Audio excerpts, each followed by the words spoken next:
Good morning. This week we are going to look at the integumentary system, which includes your skin, your hair, your nails, your sweat glands, and your oil glands. We're going to start with looking at your skin.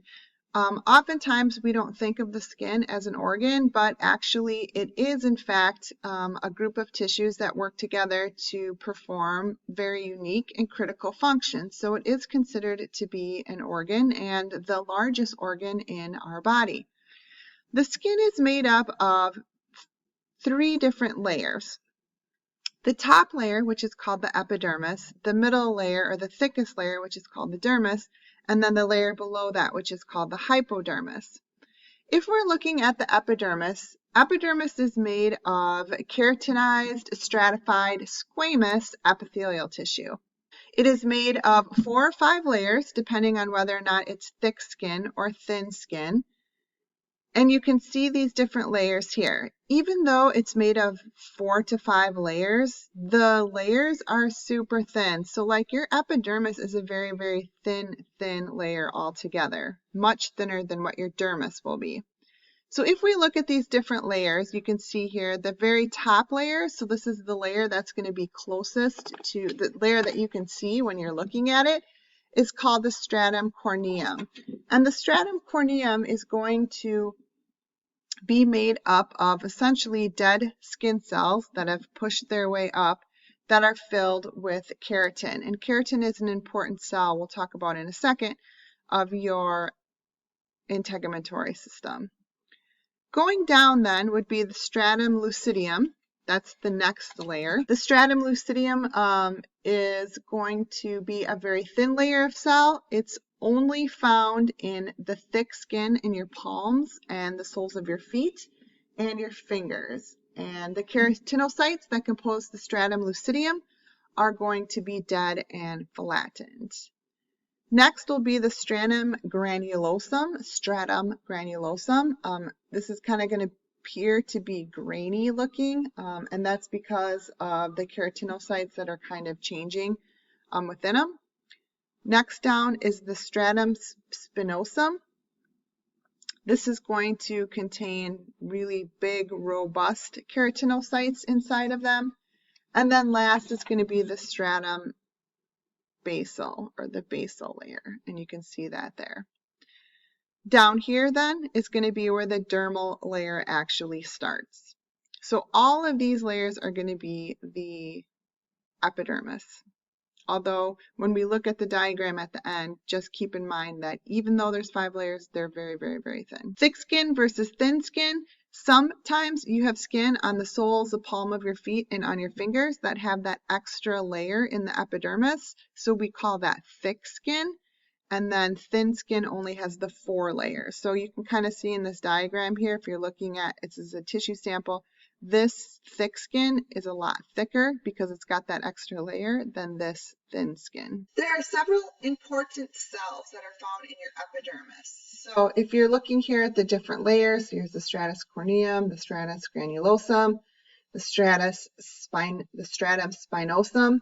They just put it in non-Latin terms, the spinal layer.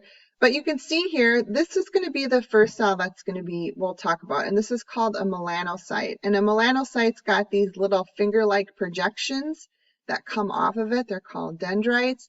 And melanocytes are going to be important because they are going to produce a pigment called melanin.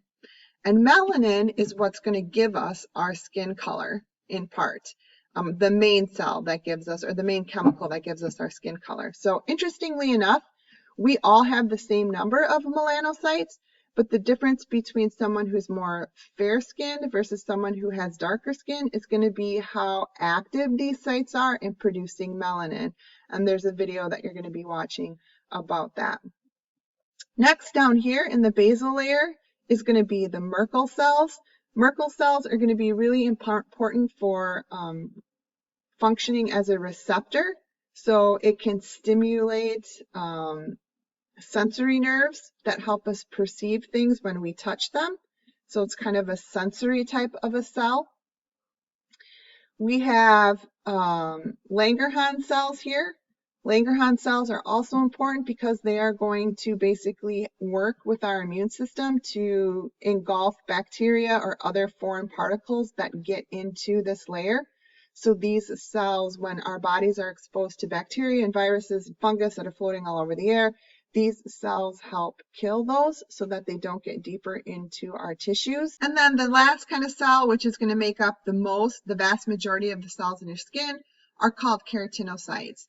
And keratinocytes are basically cells that make a protein that's called keratin.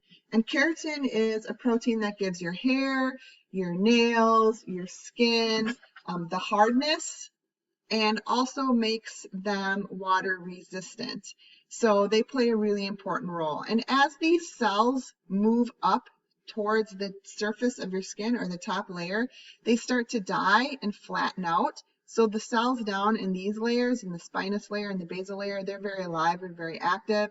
But then as they start to move up towards the top layers as new cells, because new keratinocytes will be produced and they'll push the old cells up, those cells start to die and flatten off, and eventually they'll just slough off into the environment. So when you go home tonight and you look at your dusty house, 90% of dust is like dead keratinocytes that have just come off of our bodies.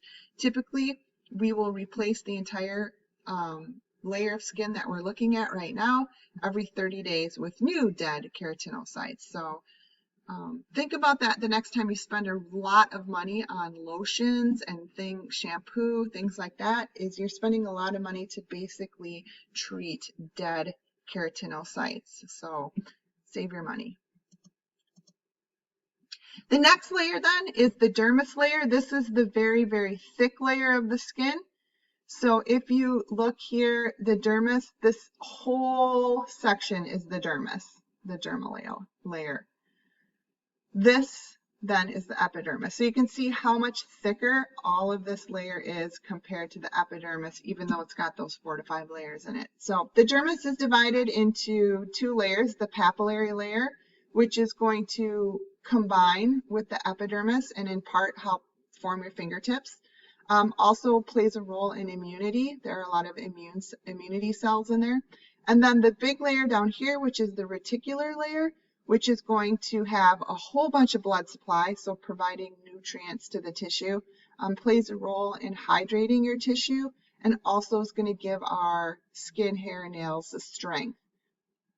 The reticular layer is going to be really tightly packed together, fibers, and the papillary layers are going to be a lot more loosely packed together fibers, but they're both made of fibrous materials that help give our skin its strength. So the dermis layer, unlike the epidermis layer, has blood vessels in it, it's got lymph vessels, it's got nerves, hair follicles, and it's got sweat glands. The epidermis has really none of that.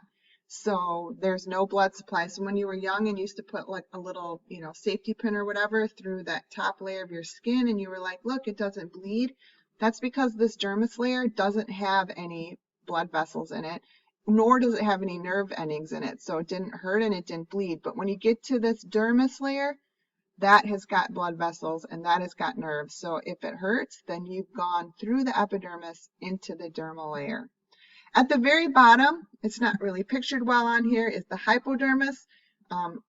It's kind of its own layer. It's not technically part of the skin, but it's this transition layer made mostly of adipose tissue or fat that helps connect the skin to the membrane coverings or the tissue coverings that cover our bones and muscles. So the hypodermis kind of just connects the skin to the inner layers of our body. If we are looking at this diagram, then you can kind of see this diagrams in your book and in your guided notes.